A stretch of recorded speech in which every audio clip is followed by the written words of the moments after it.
do a lot of sketching. Why are we interested in sketching curves, by the way? If you know how to sketch this, then you have a very good idea what kind of y values for the x values you put in. Yes? Something like that. Yes? Okay. When you look at this, oh, okay, I can see that y will never be negative, for example, from just one look, instead of just looking at this. Not so obvious at first glance, yes? But with this you can tell. Okay, and then if you stray away from, say this is x equals to 1, if you stray away from this value, right, as you go further and further from here, then what happens to the y values? It's going to increase very quickly.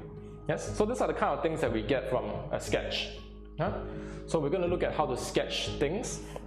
Okay, we're not so much into plotting. Every sketch comes with like 3 main features. Okay, it's kind of like the face. A person's face has 3 main features: the eyes, the nose, and the mouth. So these are the 3 things that will always guide you on how to sketch out a graph. In H2, we're going to do this thing 2 ways. Right, it's just going to be manual. And method 2 will be GC assisted. Right, that means you're going to use your graphing calculator to help you to sketch it out. And let's look at 1a. How will you plot y equals to x e to the negative x squared? So let's first focus. Remember, there's a manual way to sketch and then the GC way. So let's look at the manual way first. Yeah. So you always need to learn how to do it manually without the GC. Then we'll learn how to use with the GC, because questions can be phrased in such a way that please do not use the GC. Then you have to know how to do it yourself. Okay. How do we get stationary points? Di dx, right? Okay, good. So I saw 2 ways of doing this. Either you use a product rule or use a quotient rule. Yes, I will go through both. Right. So if you use product rule, okay, then we're going to say differentiate one of them. Okay, we can look at this as 2 different functions. So maybe I'll differentiate the first one, leave the second one alone. That will be e to the negative x squared. Okay. Then I'm going to differentiate the second one and leave the first one alone. If you differentiate this, you're going to get back exactly the same thing. But if you do something like e to the some function of x, yes, then you're going to get exactly the same thing. But now you must remember to apply chain rule and differentiate this one. So that will give you a f prime of x. Yes, x e to the negative x squared, then negative 2x. So this will give me e to the negative x squared. I'm going to factor it out. 1 minus 2x squared. And then if I do quotient rule, in the numerator I think it's fine. This is just 1 minus 2x squared. Okay, and this one is actually e to the 2x squared. Right? Why is it 2x squared? Why is it not x to the power of 4? When you have, say, e to the a, say square, right? This is actually e to the a, times e to the a. Yes. And what do we learn about indices? This is actually a plus a, right?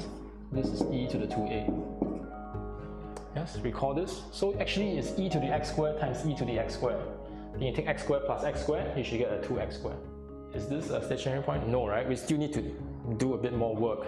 What is that? Equals 0, very good. Huh? 1 minus 2x squared. Okay, then what to do from here?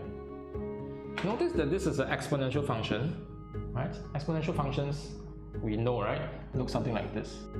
It will never be 0, it will never be negative. So I know this is not 0. But if I have something times something equals to 0, one of them must be 0, right? Okay, so that means 1 minus 2x squared must be 0, equals to 0. Right? And then you can say something like, because e to the negative x squared is not equal to 0. Then the next thing I want to remind you is that in A maths, we try not to leave certs in the denominator. Yes, we need to rationalize the denominator. But why? Why do we rationalize the denominator? How is the blue one better than the black one? Okay, suppose I tell you that square root 2 is roughly equals to 1.414. Would you be able to tell me what this is equals to? 1 divided by 1.414? Like a ballpark, 0. But if I give this to you, would you be able to give me a ballpark now? So that is the difference, right? Dividing by a whole number, totally different business. Yes, that's why we rationalize our denominator. Is this a stationary point? Quite a lot of work if you realize for just one stationary point, right? Find the y coordinate, right? So let's sub this back. So you have to punch it into your calculator. How do we find intercepts? y equals to 0. Very good. Yes. How do I solve this? Same as just now, right? What is the same? This cannot be 0. So the only thing that can be 0 is x. So let x equals to 0. But as you can see, if I let x equals to 0, what will happen? It will be exactly the same point as the one that we worked out earlier. Right, this time it's going to be x equals to 0, y equals to 0. Right, before I go to the asymptotes, would you be able to make a rough sketch, right, of what this graph will look like? Yes. So we roughly know that it's going to look like this, but there are many ways of connecting these 3 points, correct? There are many ways. So, you know, just like if you have like a rough idea what the person's eyes and nose look like, right? And if they cover the mouth, you still don't really know who this person is. Yeah, we're going to need the asymptote. Do you remember what are asymptotes? We touch on it very, just a little bit. The dotted line, right? What are asymptotes? The graph doesn't touch the dotted line, right? Why doesn't the graph touch the dotted line? Like, how do you know, right? What if I go to infinity? What if you will touch at some point? Right? So we need to, it's through a certain process we show mathematically that it is not possible. Right? Just like what I talked about earlier on. This one? Yes? Right? There is some mathematical proof that I can show you that, hey, it will never touch 0. Yes? And what was the mathematical proof for this one? Do you remember? Let's say this is y equals to e to the x. How do I know that it will never touch 0? Okay, so let's look at what if I substitute a very negative number like e negative 999. What is this equals to? Can I write this in a more digestible way? Probably this, right? And e to the 999 is quite a big number. What is 1 over a big number?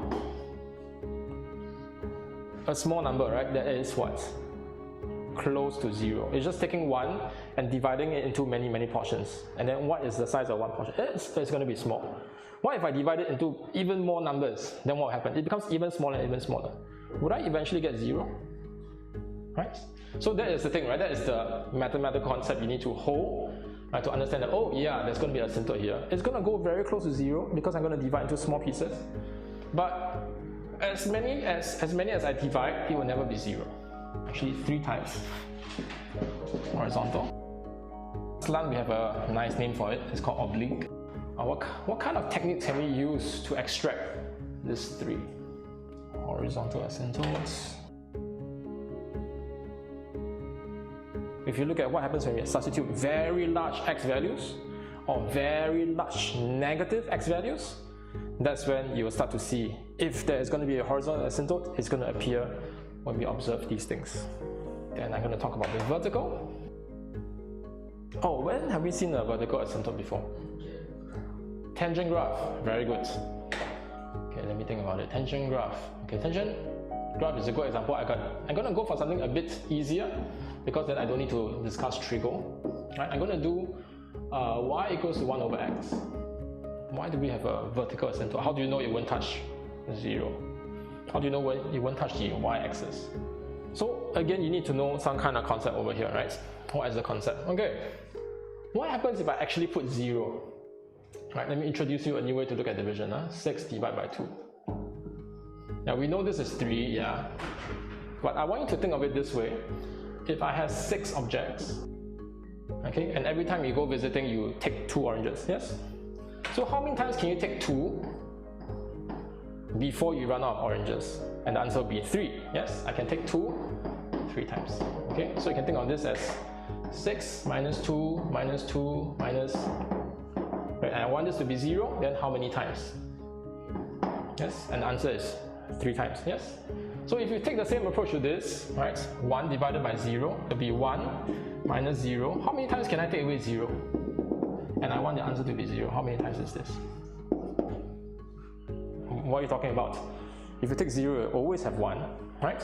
So this is why this is undefined. So in general, we don't like this kind of things. Or for the matter of fact, any constant divided by 0. Yeah, we don't want that. How we check for vertical asymptote is, right? For example, 5 over x minus 1, right? Then x equals to 1 will be asymptote. because when I substitute x equals to 1, the denominator becomes 0. So we learn about two things, horizontal and vertical asymptotes. Which one can we rule out straight away? Vertical asymptote. Do you know why?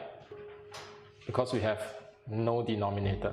But we still have to check for horizontal asymptotes, which means we need to look at how do we check for horizontal asymptotes again?